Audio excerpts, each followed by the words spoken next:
He knows things. Thanks a lot for introducing me. So, as he says, I'm here to talk about, to convince you about serverless today. So, before starting, I'd like to ask, how many of you are working in a startup? How many of you are somehow into a startup here? I think okay, not you, not anymore. So I will talk about how serverless can help you to ground up a startup from scratch, and I will provide some real life examples. So before that, let me talk about myself a bit. I was a developer for more than 6 years. I then switched to product management, and I'm now product manager for Thundra, and Thundra is a serverless observability tool to help you to monitor your serverless systems, and that's why we are so much into it. And I'm one of the members of organizing committee for Serverless Turkey meetup, and just 2 weeks from now, we will have a Serverless Days Istanbul in Kadir Has University, and we are less than 40 tickets left, and we are all waiting for you in this event, and it will be a great event. Not as much great as this, but it will be also something cool, and hope to see you there. So let's start with this. So how many of you knows about this guy? Everyone? Is there anyone who doesn't know about this? Okay, so this is Pikachu. It's a Pokemon of electrical Pokemon. He's just slightly bigger than a rat and smaller than a cat. And but Pikachu has some strong points. He defeated Onyx, and which is a 10-20 times bigger than him. And I don't know why I'm calling Pikachu as he. Maybe it's better to call him it. It defeated Onyx and some more bigger Pokemons with some power. So we can ask that: how did Pikachu defeated that much of stronger Pokemons than itself? So what was Pikachu secret for that? And when we talk about this, what comes to our mind was that Pikachu was fast, damn fast. He has this something called quick attack, and he has always ready to attack again when something goes wrong. And most importantly, he has these adaptive weapons for every kind of Pokemon. So I think that we can make an analogy between your startup and Pikachu. Because you are small now and you want to defeat your bigger competition. And I think that your startup is like Pikachu, but it's fast and you're always reiterate when something goes wrong. But what's your weapon? So in order to beat the bigger competitors, what should you do? So I'm talking with many kind of startups because of my job, and they say that we want to install a Kubernetes cluster which operates perfectly and scales perfectly, and we want to manage that much of pods in our system because Google does that, because Netflix does that. Hey guys, you don't need to try to imitate the big companies in order to become a big company. You should start small, and for this purpose, serverless is the best choice in my opinion. I think you will have enough time to challenge me after the call. And let's talk about what's serverless. First of all, this is kind of a dictionary reference for that. Wikipedia says that it's a cloud computing model which actually works with the you are not managing the system, but the cloud vendor is and does, and you are paying the actual amount of resources that you consume. You are not just renting a server from cloud. So, and I know about that jokes, serverless still has some servers. Yes, serverless still has some servers, but it's not the thing. It means that there are some servers that you don't care about. So you just give this job to cloud vendor. Most of in this presentation I will talk about AWS because I'm mostly knowledgeable about that. It means that you don't care how AWS runs it, how the AWS scales it. It's just done itself. So it's serverless in that sense that you don't care about them. So defining serverless as a competing model actually takes us out of its actual value. Serverless is a kind of doctrine and thought model that helps you to focus on what's important for you. So that helps you to focus on the value that you will provide to your customers, instead of like the how to manage that Kubernetes cluster, how to manage this EC2 machine when something bad happens. So Ben Kehoe, AWS Serverless hero, and Paul Johnston is saying that serverless is kind of a new paradigm that makes you able to deliver faster and put your focus on what's really important. So it's like I'm just saying that once again, you need to focus on the value, not the availability of your system. So what's value? The features that you will ship, the better UX maybe that you will talk about, and good feedback from your customers and anything else. So in order to do this, you can use serverless, and I can talk about why serverless is actually a good way to start. So like in day 0, you start with a first one instance. You have no customers, and hopefully you will have more customers in day 100, and it will auto scale itself. So you won't have any problem of, hey, what will happen when I have more customers, when I have more traffic in my system. And in day 0, actually, it is you don't pay nothing because you have no one visiting your application or your product. But day 0, you will have you will pay something for serverless as well, but you will pay just for the resources that you already use. So in this case, all the operation, the cost of competing and the maintaining a system will not be a fixed cost from now on. It will be a variable cost, which will help you to make a guess about what's your cost per customer. So now you can understand that for the value that you deliver to your customers, what's the cost of it, and there is something new called FinDevOps. Maybe next year there will be some. I don't know if there is someone today to talk about it, but it is something appearing about. It's like, what's the value of a single transaction in your system? I mean, in terms of money. So it costs that much of cents, or double, minor cents, and it brings you that much of money for your company. So you can calculate this, and you can scale in this purpose. And as I said, you don't need to maintain a thing. You should you just know that it will scale itself. You don't need to do hey, this is the maximum number of instances. It's just, you can just say that, hey, this is a Lambda. You can still set an upper limit for that. And if you don't, it just scales up to account limits in terms of AWS, which we don't know exactly because it's changing always, but it's somehow the execution limit for concurrent execution is 3,000 lambdas on average for an account. In most of the case, this should be enough. So, and this is kind of a limitation, but I never seen someone who hits this limit. So, but the most important thing, in my opinion, serverless brings you the agility to market. So when you want to develop something, it gives you the ability to develop it fast, ship it fast, and provide an MVP faster than your competition. This is something very, very important if you want to become a successful startup. So let's talk about some organizational benefits. And I love Pokemon, that's why I'm always talking about these examples. When you first start with the serverless, it's just a function triggers by API gateway, and it writes something to Dynamo, even PostgreSQL, Aurora database. And when you require new features, when you require some faster service, you can just add another intermediate services between functions, like queues, notification, SNS, I can say, and it helps you to develop your system better and better.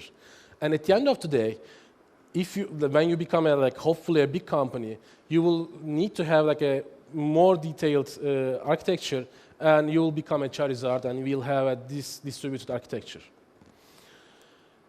It will help you to achieve more with the less amount. So I will talk with a real-life example that will blow your mind in a minute, but it gives you a developer productivity issue that using this, that you can use your developers only for the backend job, not for processes for pushing it production.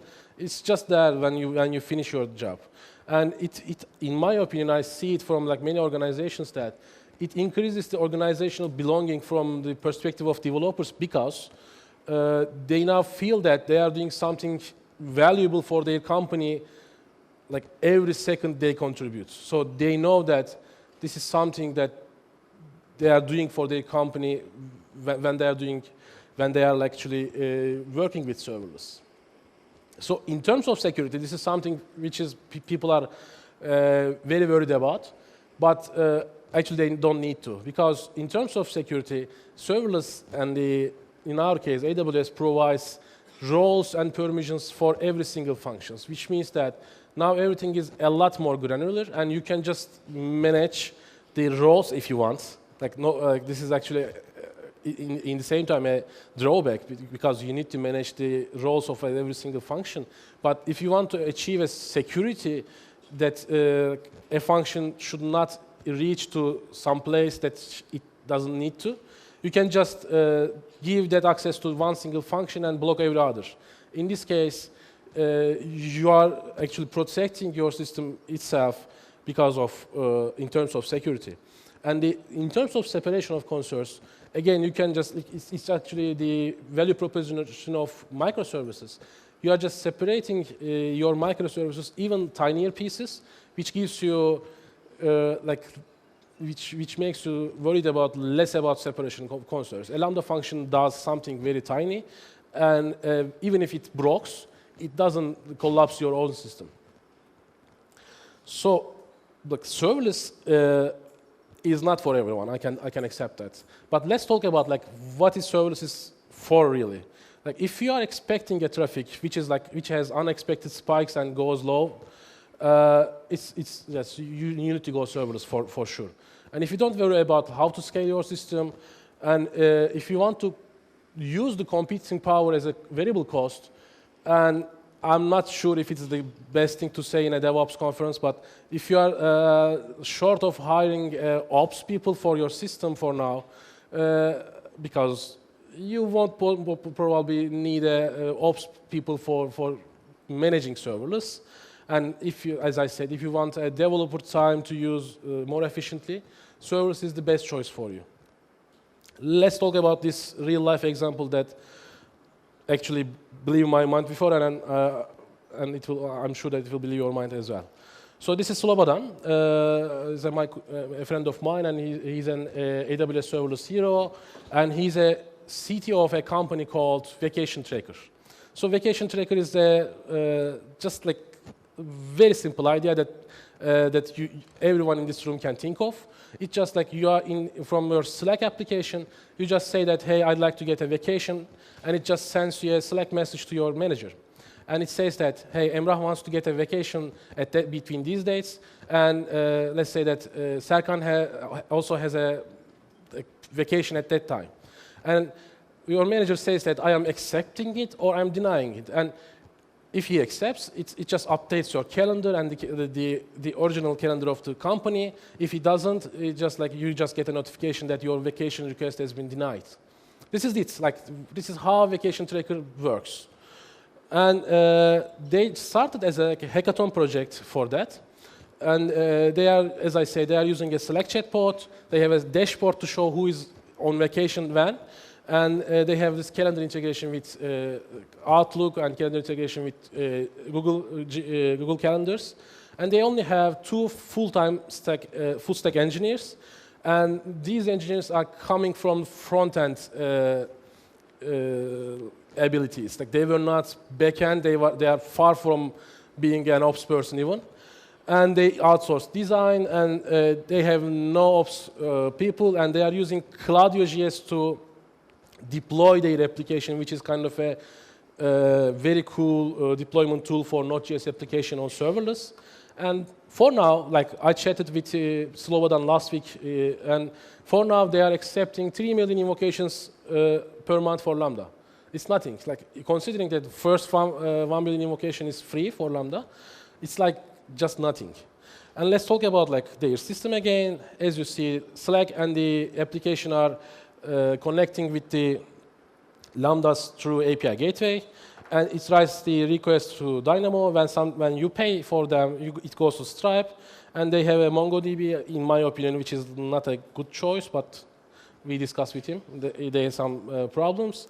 And they are just like using CloudWatch triggers to trigger people from Slack when they have a vacation approaching. And they have a website which is like served with the CloudFront in a like Angular dashboard. This is how their system is, like basically. There are like many components inside, but this is the idea.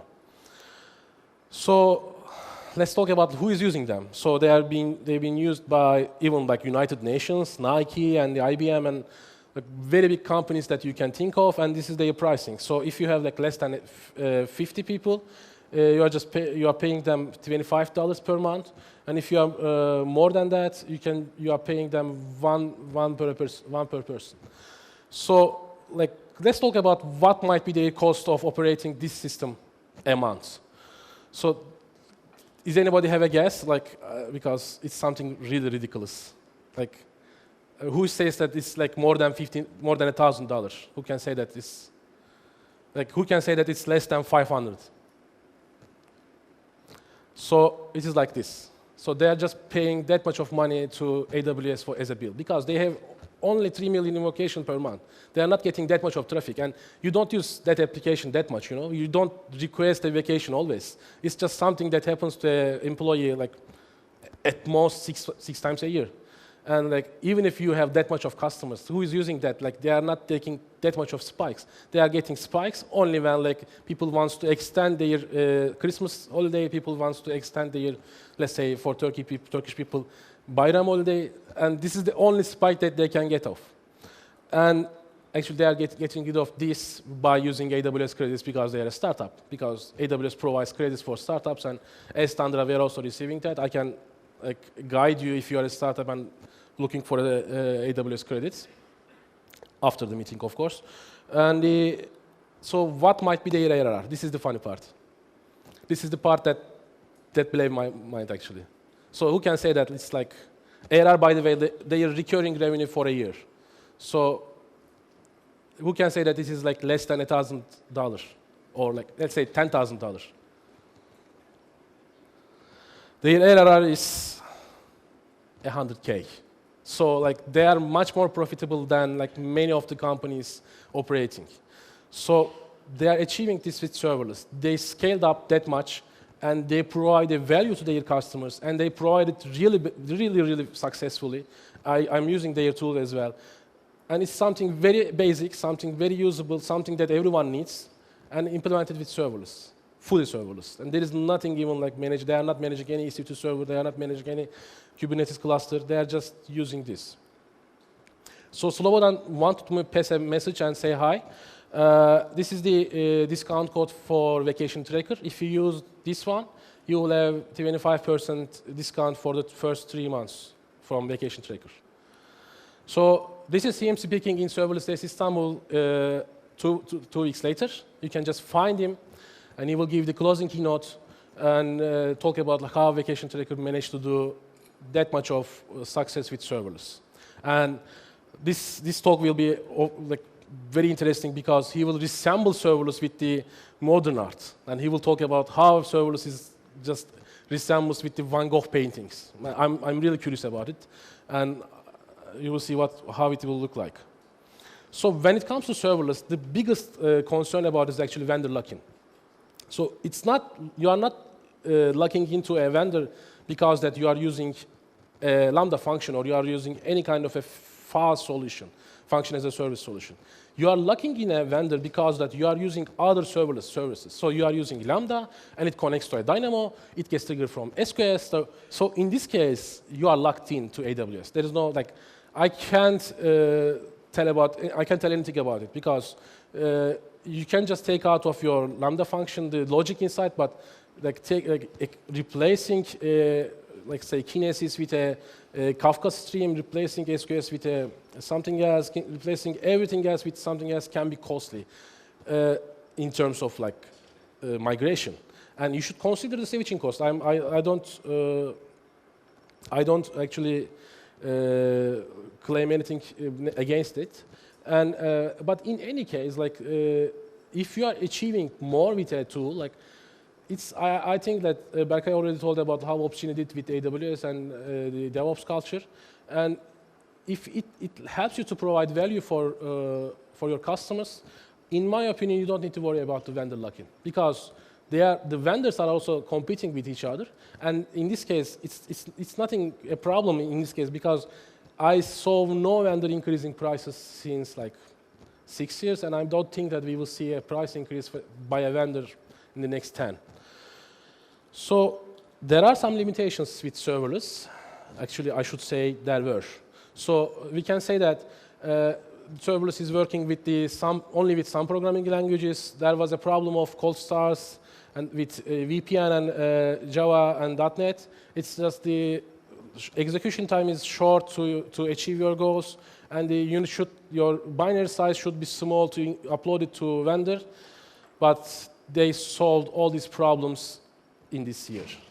So like for cloud vendors, because they are competing to get you, today's limitations will be tomorrow's feature announcements. In order to enable you to deliver a faster value and in order to earn more money, because they are, for now, for them also, serverless is more profitable, because they are not just giving away EC2 server to someone, they are just having like lots of EC2 servers and you are sharing it with someone else, and you don't notice. And they are making good money out of it, and this is why they are trying to foster the improvement in the serverless.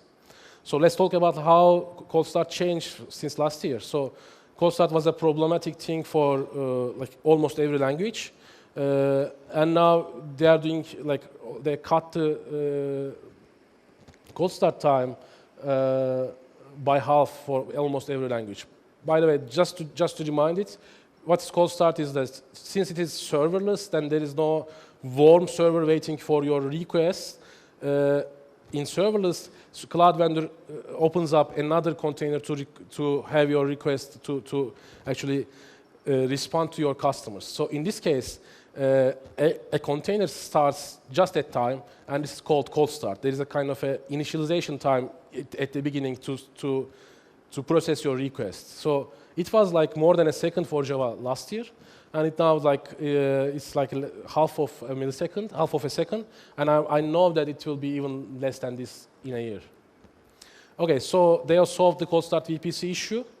I won't go to the details. Maybe you are aware, maybe you can check, and I can talk about this. So other improvements, the execution time was 5 minutes, now it's 15, and we were like not happy with the big size of binaries, and they bring out the Lambda layers in order to let you put your external dependencies to somewhere else. And you were lacking about, hey, I'm developing with PHP, I'm developing with Erlang, I'm developing with, I don't know, any other programming languages, and I can't use serverless. They come up with the custom runtimes. In this case, you can just use any of the programming language you want, and you can just make it serverless. And that made up like a great increase for PHP users, by the way. But there is something that you can still improve. There are still some cold starts, and observability is problematic, and just this is the only sales pitch that you can use Thundra for your observability problems, because we are doing good for that. And local testing is something, the most painful thing, and there is no easy cure for that. And CI/CD is also problematic. I can accept that. And I suppose we will come up with some ideas for these problems as well. And I can talk about serverless is not a silver bullet. It may not be for you if you require like longer duration than 15 minutes. If you need a memory of more than 3 gigabytes, this means that if you are doing something compute power, requires compute power and memory, it won't help you that much. It means like if you are processing a big amount of data, and if you are doing this, you can still do this. There are also some use cases, but it's not that easy. And if the milliseconds are that important for you, if you are, let's say that if you are making high frequency trading and like single millisecond is important for you, serverless, because of cold starts, there are still, might not be for you. And if you have a consistent traffic which has no peaks, serverless can be like more expensive than normal EC2, normal clusters. So if you don't have peaks and and if you have like high traffic always, if you look from the cost perspective, serverless is more expensive. I can tell about that. But again, we can talk about the maintenance issues. We can talk about the security issues and other pluses of that. Serverless can still be a good choice. So lastly, I can talk about you should also think serverless when you are going serverless. So what it means that don't own something if you can't just outsource it to somewhere else. So you can use Stripe for payment, you can use Auth0 for and Cognito for authentication, and this is the second product pitch that you can use Thundra for observability, and you can use Netlify, which is a serverless service for website. You can use API and README IO for documentation, and I can talk about many other examples and other SaaS services that can help you to understand issues. And if you are using fast, if you are using Lambda functions, try to use other services as serverless too, because you can use provision DynamoDB, but instead of it, you can have DynamoDB on demand, which scales with your Lambda functions, and it's also pay-per-use. You can use API Gateway, SQS, and SNS for that purpose. Here is how I conclude my talk. You don't need to imitate the big companies. You can start small and scale after that. You should focus on the value, which is more important than everything else. And if you can go faster with serverless, and in my opinion, you should adopt a serverless first thinking. So I'm expecting all of you in 2 weeks to ServerlessDays Istanbul, and see you there. Thank you.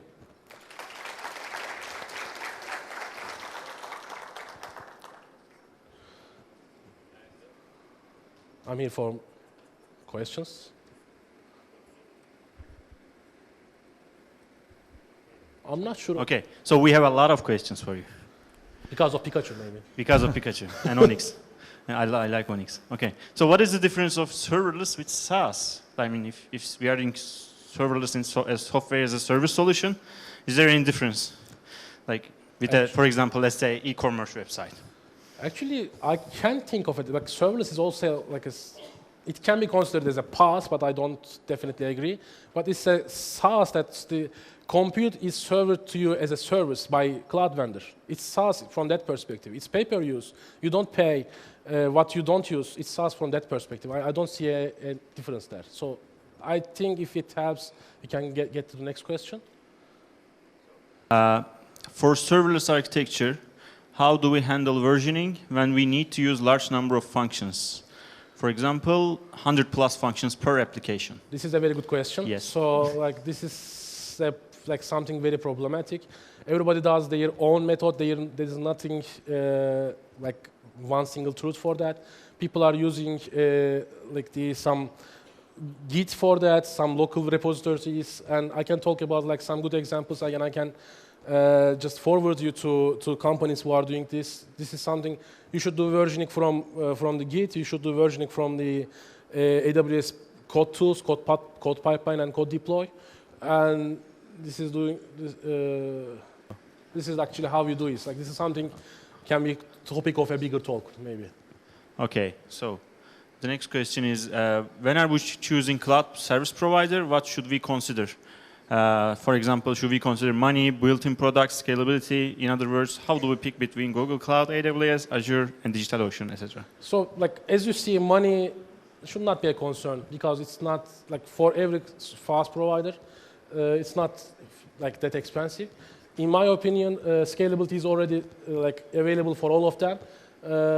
I would say built-in product because, again, I don't want to be advertising for AWS, but they have lots of serverless services that you can use with the Lambda functions. It's not just functions when you are going serverless. It's just other services that can communicate with Lambda functions, and AWS is far in front